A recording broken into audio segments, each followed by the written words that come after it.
Get rid of that frown that's been dragging you down and get up in the air. Just pretend that you can fly. You'll never know if you can till you try. Hi, and welcome to Cannabis Helps Dementia. I'm Chella. I'm Dave, and right up front we'd like to say that we're not doctors or medical professionals, and nothing you hear in this podcast should be considered medical advice. Right. We're not experts, but throughout this podcast series, you'll hear from doctors, nurses, research scientists, administrators, other caregivers, and people living with dementia about how cannabis helps. Like it did for our family. That's right. After my mom was diagnosed with dementia, we were thrust into family caregiving and became fierce advocates for people living with dementia, Including their access to cannabis medicine. Today, we welcome back Dr. Melanie Bone. We spoke with her in the 2020 season, and we're thrilled to connect with her again for an update. Dr. Bone is a board-certified OB-GYN with 30 years of experience in women's healthcare. She started a medical cannabis practice in 2016, treating adults and children. Dr. Bone has a unique background as a cancer survivor, a mother of 5 children, public speaker, and a women's healthcare advocate. Educating others is key to Dr. Bone's belief about empowering patients in their own care. We're totally aligned in our advocating for increased education around the possibilities of medical cannabis. In April of 2019, MorseLife Health System became the only senior community in Florida to have an approved medical cannabis program. Dr. Bone is the medical director of the Cannabinoid initiative there. MorseLife is an over 65 residential community with a teaching nursing home, memory care unit, hospice, and rehabilitation facility on site. It's really amazing. We're so happy to welcome back Dr. Bone. Thank you. It is wonderful to be here and share with you updates on dementia care and cannabis at MorseLife. So let's talk about those people. How are the people doing in the independent living who can get the full advantage of the program?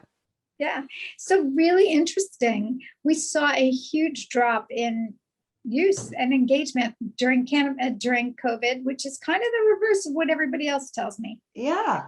Very interesting. So either they were so petrified they wouldn't, which is a distinct possibility. We also couldn't get it into them and they couldn't leave. So that was another issue for the total drop in use. Oh. Right? But they couldn't get out and we couldn't get it into them. And I think that probably underlies most of the decrease in use. Right. Well, that makes sense. Yeah, but now picking up again, and we just finished a 4-video series, which is kind of exciting that we're going to use on the Morse site. I don't think it's up quite yet, but we filmed it not too long ago, and we took 4 vignettes of people from an 80-year-old woman who just uses her CBD for MS and doesn't have any THC, doesn't want THC. She's a retired doctor. And then we have all the way up to my buddy who was basically in World War II and has a cancer on his leg and is 90 something years old and was anti and now does full on THC tinctures, and he's not impaired, and he's writing a book and he can write his book and his life is much better. So, awesome. And then we have 4 vignettes of people who use, and it's very inspiring. And I think it will set Morse apart as a place where people want to come who want to have a nice cannabis system in place. Yeah, that's amazing. That's great. Speaking of doctors in the system and ideas around that, the nursing students at MorseLife, how are they doing? Are they learning about the endocannabinoid system? Are they surprised how effective cannabis medicine is? So here's the thing, again, setback during COVID, what else is new? But I will tell you kind of the push ahead too. So out of every bad comes good is I was appointed a clinical affiliate assistant professor at FAU Medical School. So I'm excited because we're moving forward and we're going to get medical students and residents. And we're actually about to launch, I'm working with the curriculum developer to do at least a 1-week rotation. I mean, these poor kids have to be exposed to everything.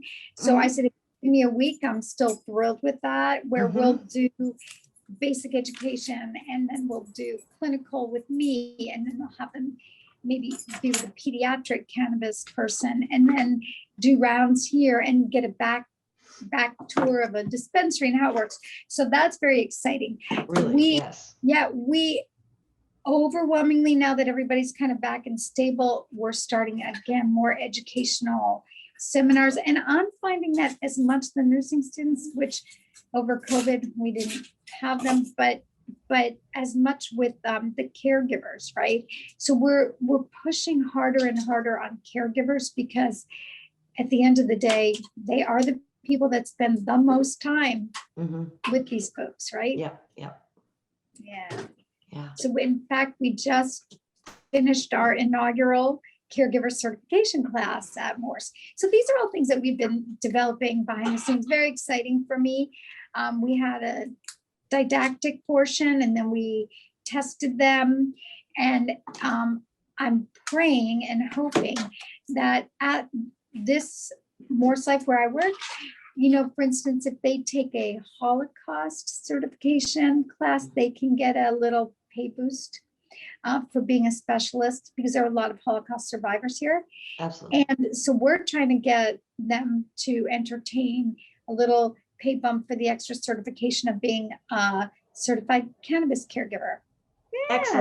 Excellent. These are really, really wonderful progress. Amazing. For the challenges of COVID, I look back and I say, we really have accomplished more. I was kind of personally a little down and out, because I thought, I'll have 150 patients by the next time I speak to Chella. But it didn't happen that way. And I do believe it's because we were so locked down. What also is happening, another exciting thing, is that we're now expanding our services to the palliative care folks. So what's excellent about that is they are outside of the four walls, but they are they participate, and they are very complicated medically. Yeah. But they offer such an opportunity to help people with everything from mild cognitive changes to, I wouldn't say terminal cancer, but stable stage 4 cancer or impending need for hospice. And we're starting another thing with hospice as well.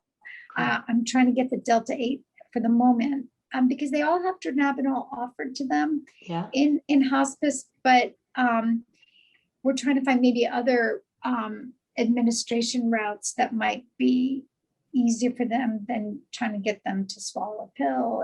And I've got some ideas. So we're trying to make something work better. The problem with hospice is the length of stay is quite short for a hospice here. And I wish it would be longer so we would have more time to interact with the patients. But palliative care, I think, is opening up a lot of doors for us. Absolutely. Yeah. I think that would be really wonderful. I look forward to our next talk also. It's always nice to hear this progress. I know it may not be everything that we want it to be, but what you're doing, this is really good stuff that you're actually teaching at a school. So people are going to start learning this in school is a big deal, because only 10, maybe before your university, but 10 schools in the whole US teach about the endocannabinoid system. And I think that's malpractice. If I have a system in my body and the doctor doesn't know about it, this is a problem.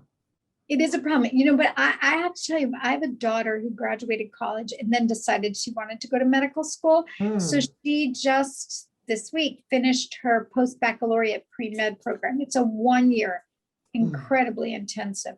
You do every basic science along with all of your training to prep for the MCAT all in 1 year. And they had to do it virtually. It was horrible. But having said that, she actually did learn about the endocannabinoid system. Yes. That's and awesome. This is a post-bac pre-med, not medical school, but yeah. So I was really impressed. And it was really nice to be able to tell my own child about the endocannabinoid. Because her area of interest is the other end of the world, children with developmental issues and cannabis. But I think that's where she's headed, Awesome. That's great. Yeah. Back up a little bit to the Florida caregiver program. I know that that was an issue previously. Has the caregiver dispensation worked out? Is there one nurse able to care for several patients, like that cannabis fairy we chatted about last time? Yeah, we still haven't figured out our way through that. This session in the legislature was focused virtually 100% on the issue of THC caps, right? So that was what we were facing, was this big movement to cap THC at 10%. How do you feel about that? I really don't think that the government should be able to tell me what I should do to practice medicine. And from that standpoint alone, I'm opposed to it. Every person's an individual, and every endocannabinoid system works slightly different than the next person's endocannabinoid system. And while one person may need 4%, another person may need 24%. And how can a government agency judge that when at this moment we still don't even have a way to measure it to maybe prove that it's completely medically logical? It's like, why do you need 0.5 milligrams of drug and somebody else needs 20 to get the job done? You don't say that they're right. Thyroid, you wouldn't say, well, that person just is taking way too much thyroid to keep their normal, right? We should bag the amount of thyroid and cap it. So anyway, we were successful in having that not addressed, but the sacrifice was other issues that we really wanted to get in there. Something so basic as continuing telemedicine for recertifications. We can't even get that in front of them because they only will take up so much per session. So to me, that's very important for seniors as well, because I can engage with you through telemedicine, I think just as effectively, and sometimes more effectively, because you didn't have to get dressed and rush to get to my office. And now you got so anxious you forgot where you put the note. And one of the best things about doing telemedicine with a senior in their home is when I say, well, what are you taking? And they can't remember. I say, why don't you go get it for me and hold it up in front of the camera? And something that basic is such a benefit of telemedicine. So we're just hoping that we could get telemedicine more than the next 55 days, but we don't know, because DeSantis signed for 60, but not past that at the moment. Right. He seems rather open-minded compared to others about cannabis. DeSantis. He is open-minded, and that's a plus. And so it's really interesting because some of the lawmakers seem way more conservative. So, I was under the impression that even if they somehow voted through a cap, he might veto it, but you never know, Right. Yeah, you just never know. Did that survey ever go out to the 40,000 households, and did anybody opt in? So interestingly, it got morphed and a large company, and I can't share who they are, did a good portion of that work for us. And so what we did was in my private practice and Morse, I took everybody over the age of 65, and we did our own study to compare with what this outsourced study looking at. So they ended up getting, I think, 400 people to participate total. And at the end of the day, we had about maybe 56 total that I was able to get to participate. And the funny part was we came up with pretty much the same findings, which is actually nice. That's what it's supposed to be. And what we found was what I fully expected to find, that there are many people who have issues like sleep and anxiety, and they need the help of something more than what they have, that cannabinoids are helpful for many of these issues, but not in everybody. And after that, we did see a few people who loved the product so much they still to this day, they're asking me for more and more, which is good. Mhm. And then we saw a drop off from some percentage of people who weren't really 100% sure. And it reflects my practice with non-seniors. And it reflects, I think, most of my friends who are cannabis practitioners, which is, some people just want to try. And I think one of the hardest things with CBD in particular is to get them to try it for long enough to see a nice benefit. Because when they take an Advil for chronic pain, they'll feel that in an hour, they'll feel better. Mhm. But I tell them that if you want to use a natural product, it may take longer and more continuous use to get the inflammation under control, get your endocannabinoid system balanced.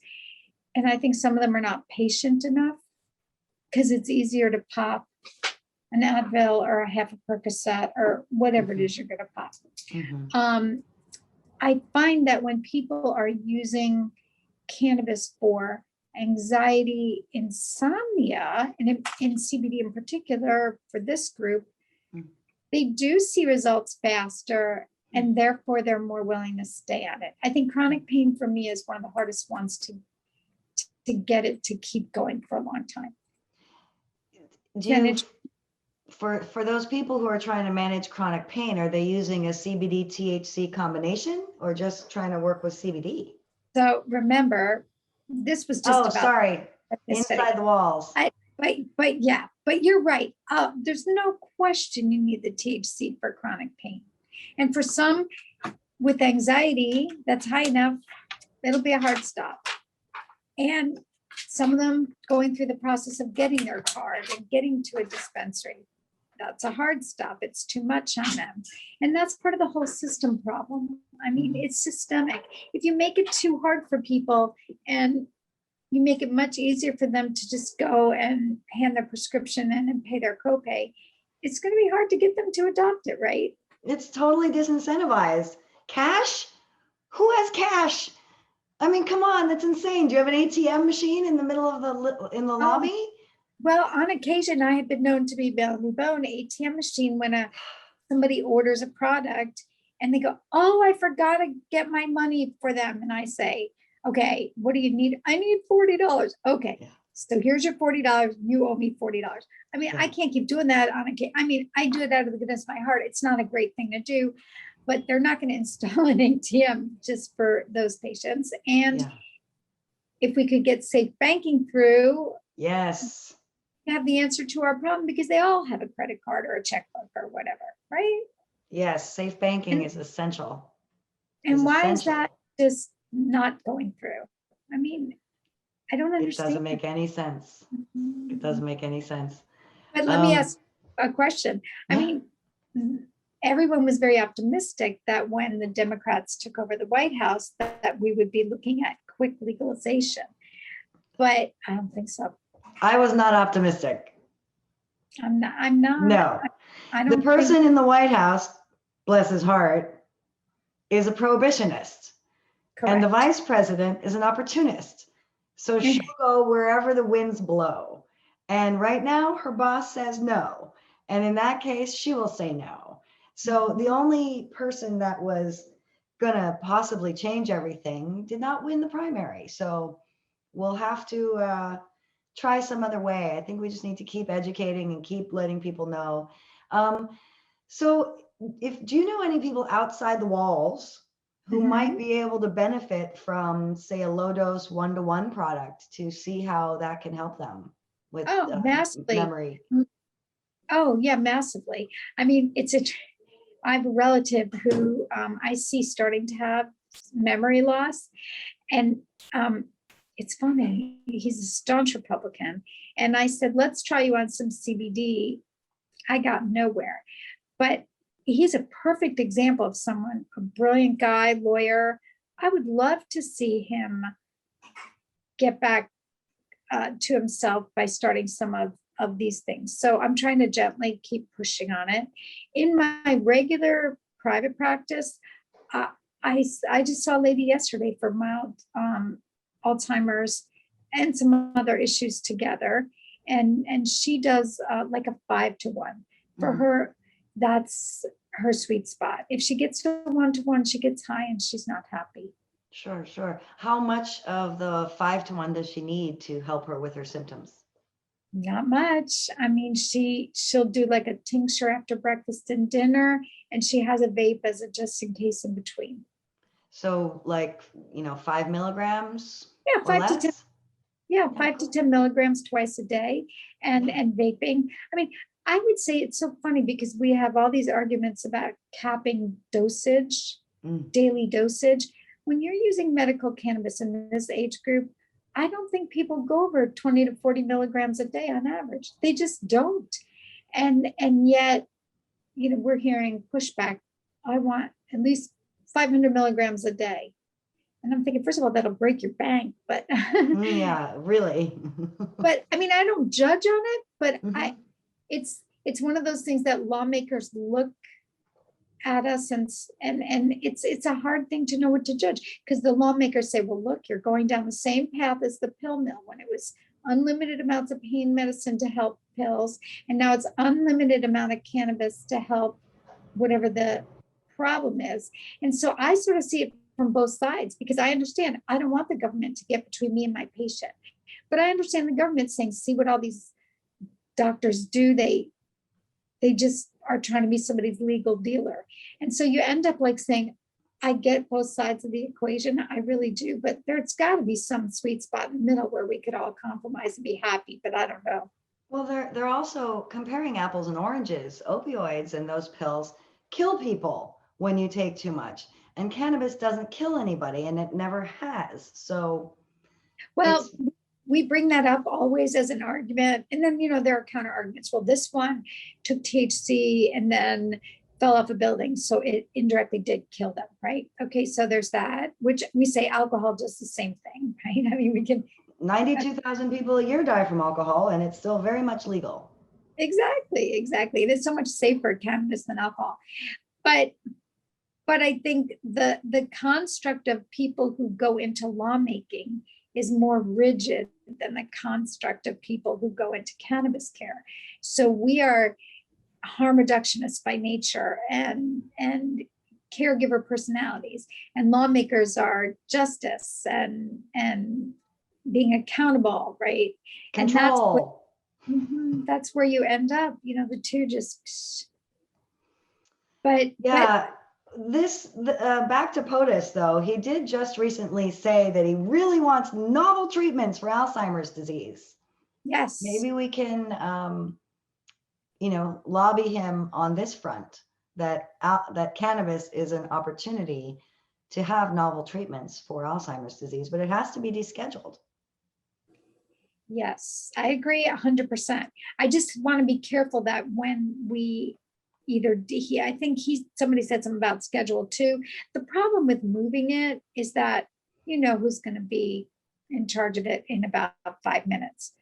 So you got to come up with a way to make it more easily available, but not controlled by someone who's going to turn it into just a compressed hard pill like dronabinol, and you get 1 milligram, 2 milligrams, 5 milligrams, 10 milligrams, and that's it. Yeah, I feel like that cannabis has that opportunity. I don't mind if Big Pharma wants to take a swing at it, but I do feel that all the way through the whole spectrum, neighbors should be able to grow it and exchange with their friends just like they grow tomatoes. Craft cannabis makers should be able to make supplements and craft cannabis for people who want it. Obviously, it all needs to be safe and not contaminated with pesticides or mold or anything like that. We all agree there. But I do feel that this is a complex plant and it needs complex regulation. And other things are coming up as well. Psilocybin, other plants. Maybe we need a whole new department that deals with these things. I agree. Novel interventions that are psychoactive. I agree. That are plant-based, that are from nature, Mhm. Yes, And I agree 100%. And I think there's no question that if we were having this conversation 10 years from now, it might not be cannabis helps dementia. It's going to be psychedelics help dementia, or LSD helps dementia, or yeah, exactly. yeah. No, And it's more about opening parts of your brain to take care of you while other parts of your brain can't do it anymore, as opposed to just trying to undo damage to the parts of brains that were already in existence. Yeah, yeah, yeah. And of course, prevention, like we were talking about earlier. I mean, there's more and more evidence coming up now that I think we recently read that 40% of Alzheimer's could be prevented. So we need to have more education publicly and in the whole, whole of the world, because right now, if you say that your loved one has dementia or has been diagnosed with Alzheimer's, it's a one-way ticket, and absolutely.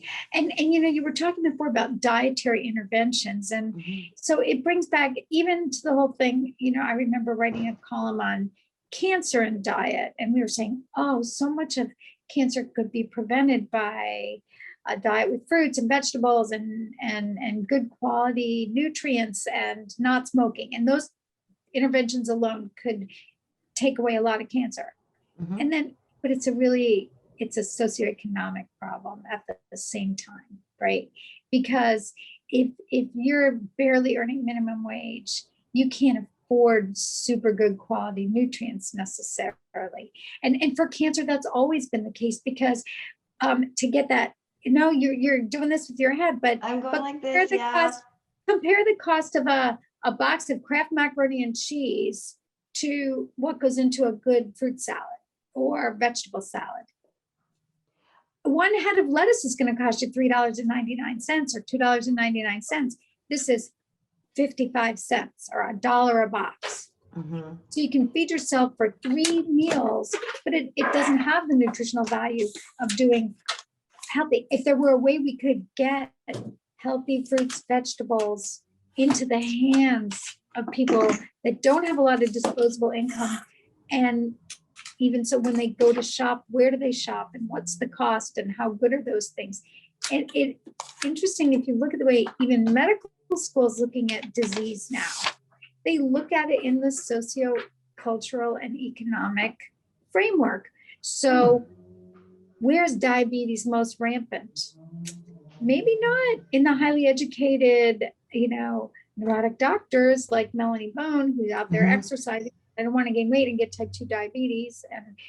But that's so different than somebody who works a job from 7 to 5 and maybe has a second job and just doesn't have the time in the day to get all that, doesn't have the money to get all that, doesn't have the wherewithal. So, and the other thing is, culturally, this group of people loves a good old barbecue every single weekend, right? That's their social and way of interacting. And then they bring along alcohol and all that. And you say, well, now we just want you to stop eating meat and we don't want you to drink alcohol. Use cannabis instead if you want that feeling of euphoria. Right. Well, I don't think we can make substitutions and changes that would make things better. And I do wish that doctors would talk more about what is available and what can be done, because that socioeconomic, I'm glad they're looking at that and that's awesome, but they should talk more about the value of vegetables and also not eating as much. Right. I think that, but I think you're not giving them enough credit. I think they do.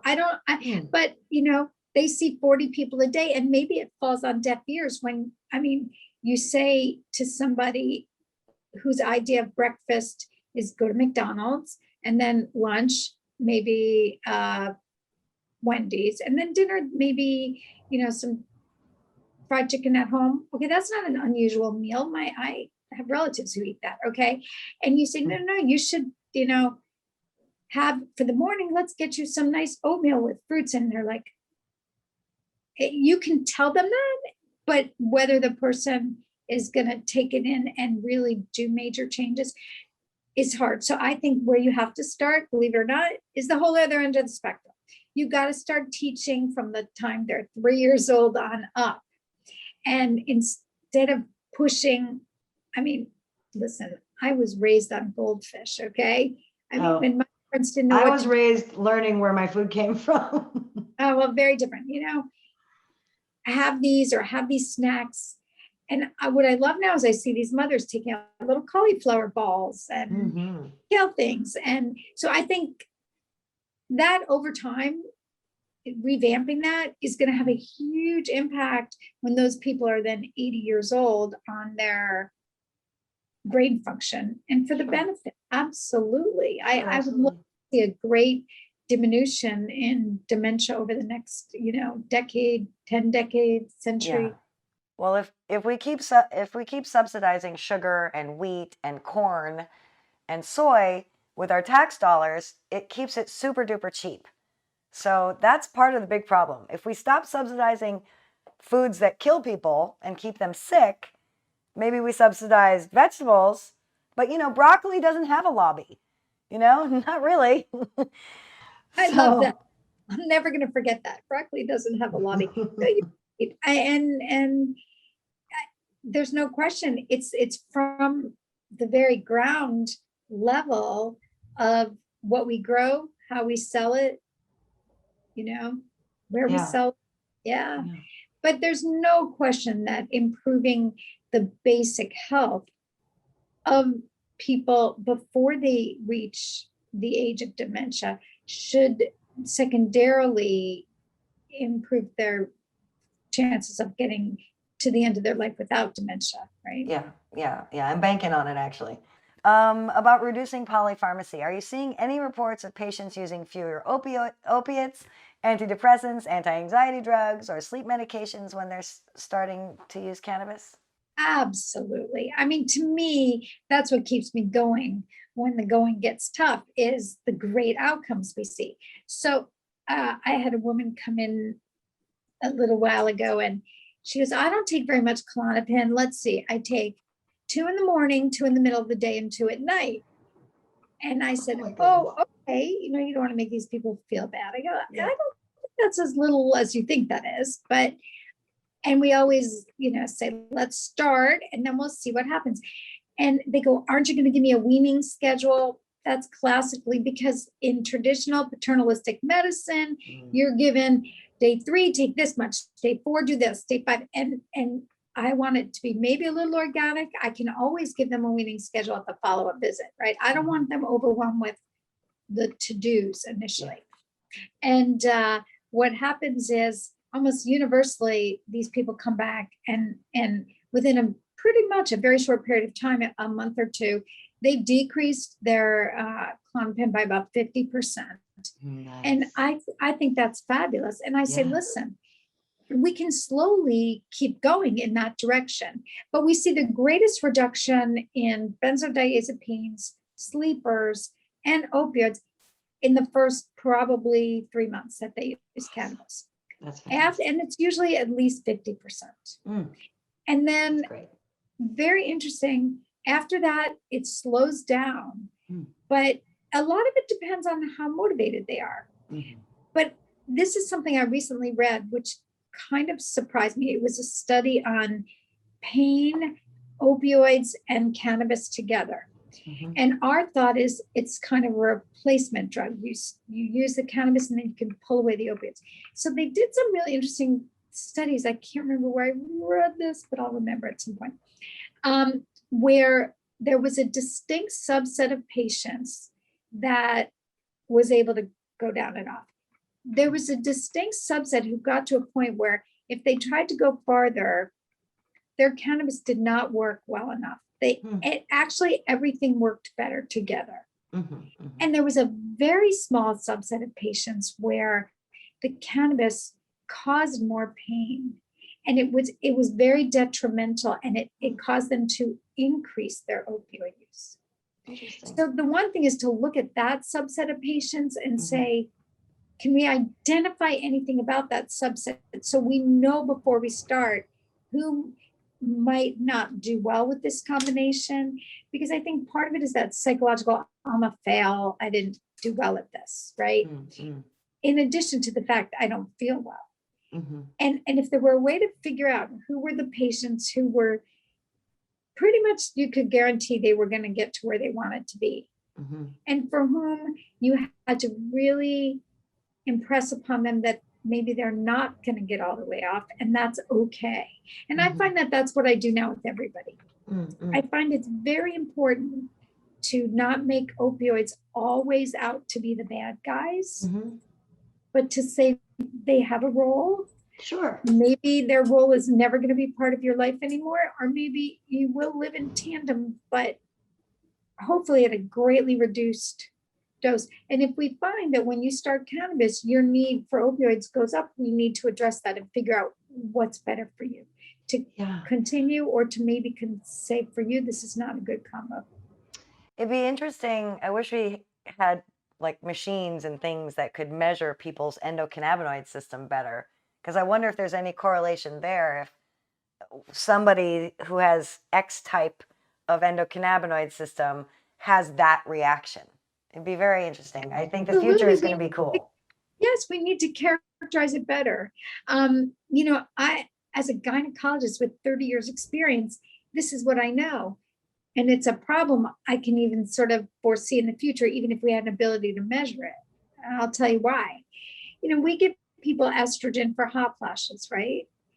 Now, there's no correlation often between their blood levels and how they feel. I mean, there is a number of people, but I'll give you an example.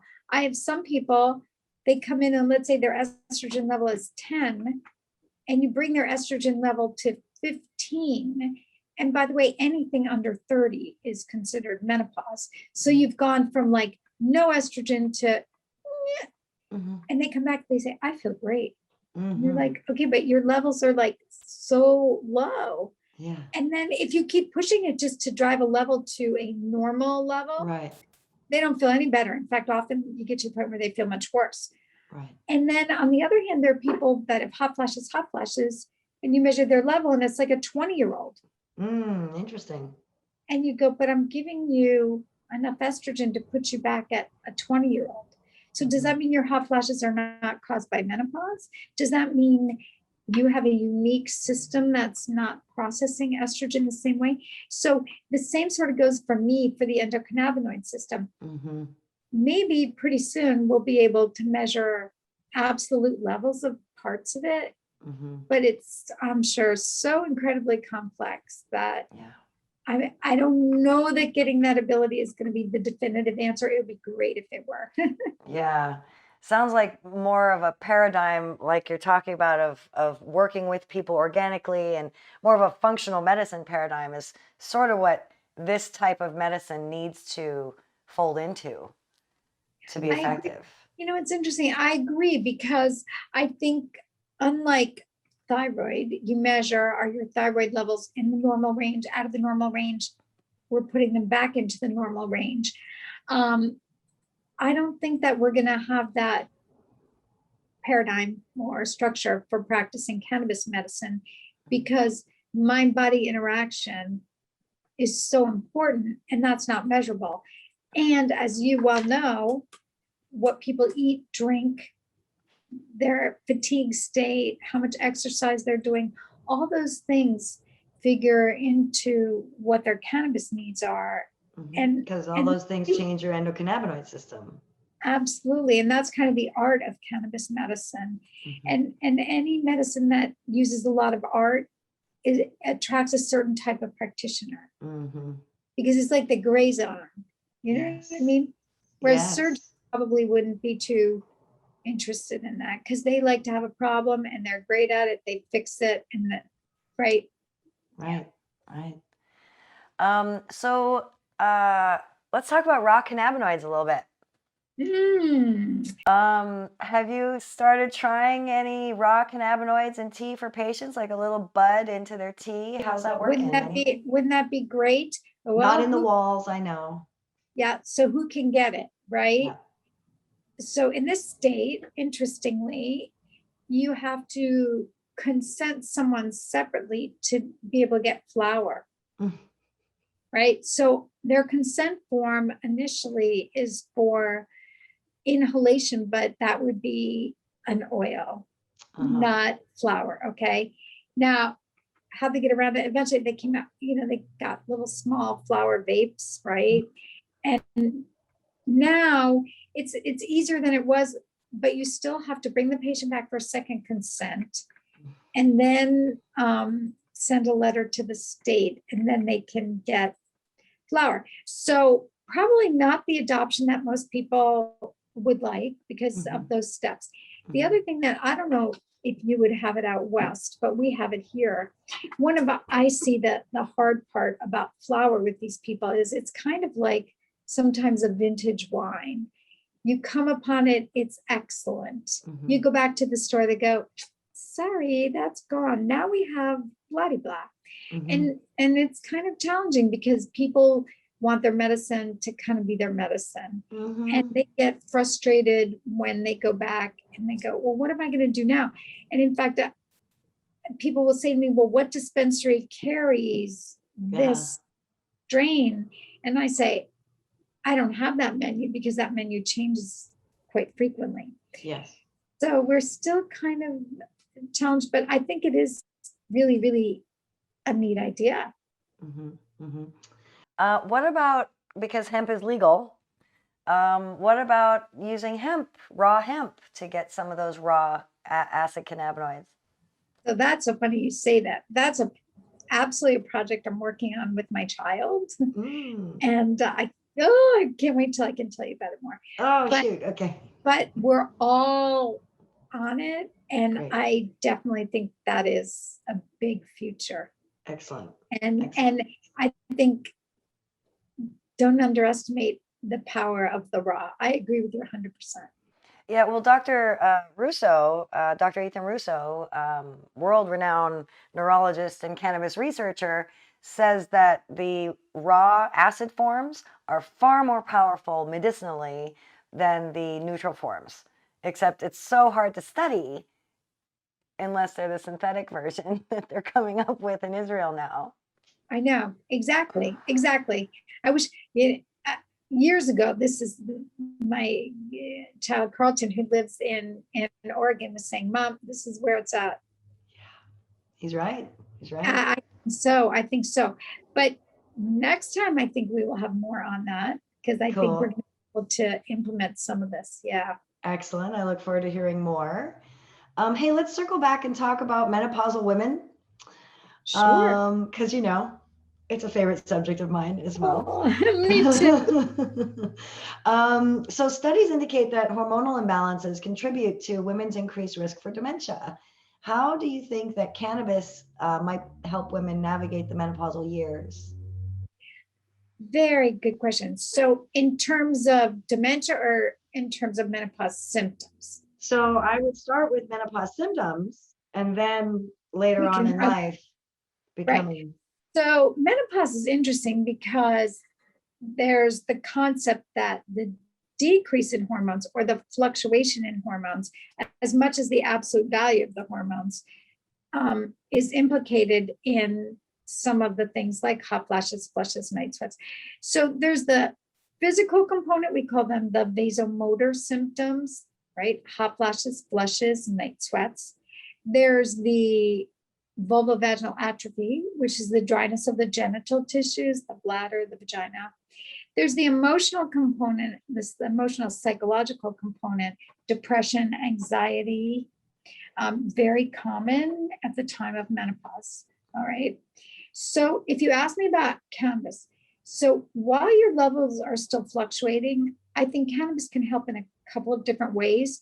One is because it tends to stabilize things. I think people don't feel those great fluctuations quite as much. But once you get to the point where the absolute level is down, I would say that I don't think we have data to really prove that cannabis itself will mitigate hot flashes, flushes, night sweats, vasomotor symptoms based on being a phytoestrogen that's strong enough to do that or an estrogen substitute. But what I do find is that it's more of it's not a substitution. It's more of taking the secondary triggers and mitigating them. So what I mean by that is if you ask most women, when do you get a hot flash? Okay, I'm stopped at a light. and I need to put my lipstick on, or I want to look in the rearview mirror, but the light might turn green, and they get just a moment of a little bit of anxiety. It can be something as little as that. Boom, huge hot flash, wet.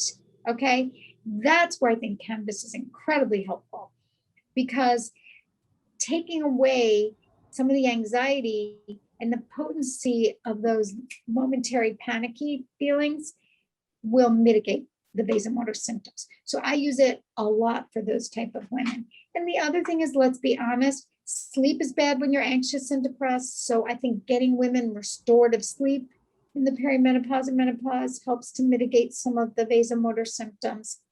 And I love the complement of cannabis and estrogen. I feel like you can get away with much less estrogen.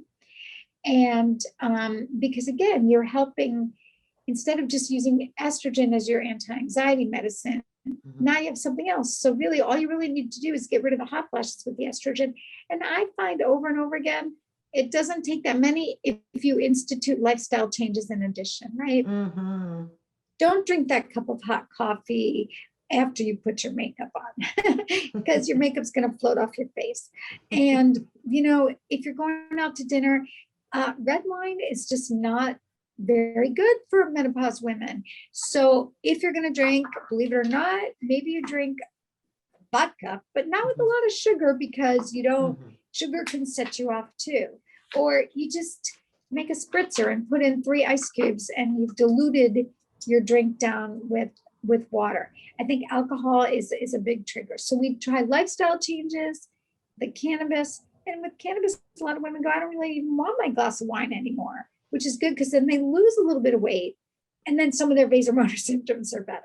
I cannot think of a way that I think cannabis is detrimental in the perimenopause and menopause. And I would say, if you believe in the neuroprotective effect of cannabinoids, well, cannabis should be very helpful to helping prevent some of those causes of dementia that we talked about that are reversible. And that's dynamite. I mean, who wouldn't want that, right?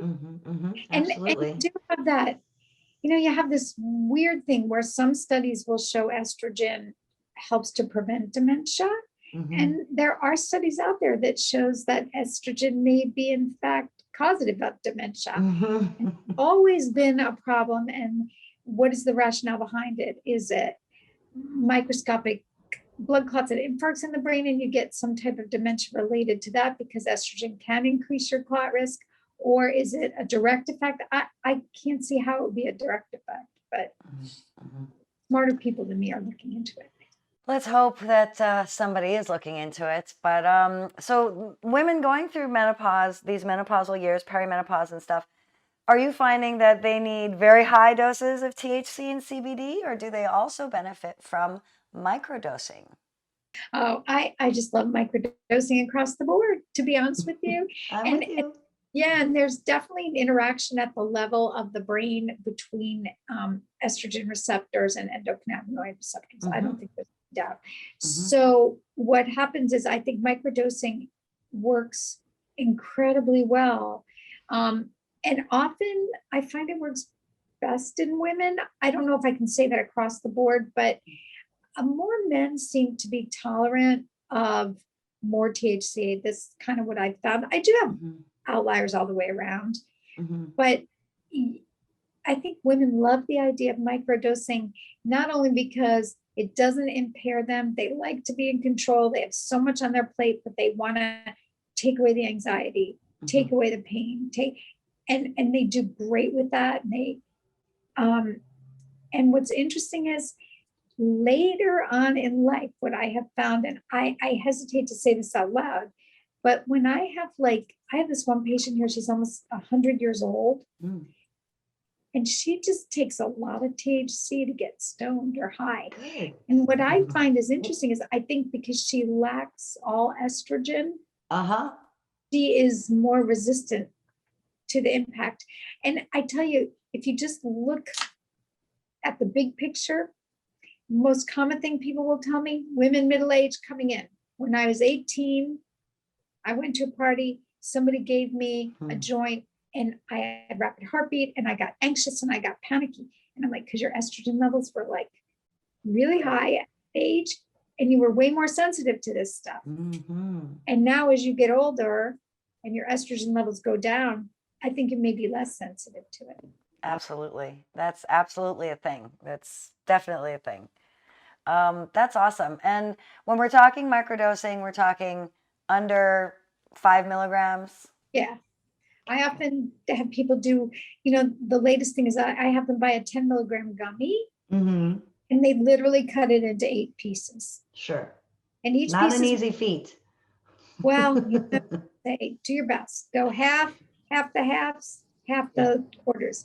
And you know what? I mean, even if they oops and they get a quarter, which is 2.5, they're usually pretty good. Sure.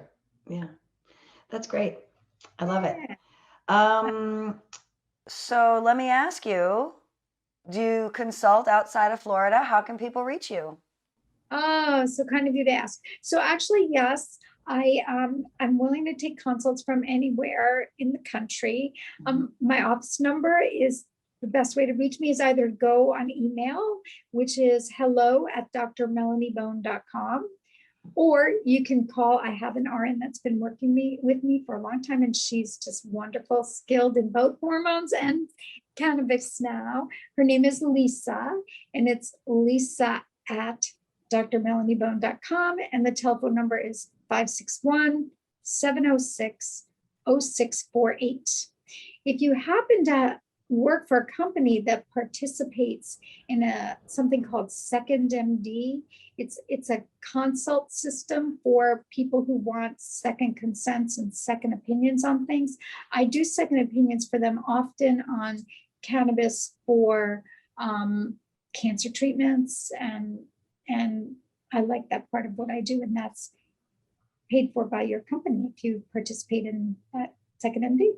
Yeah, that's great. That's an awesome thing.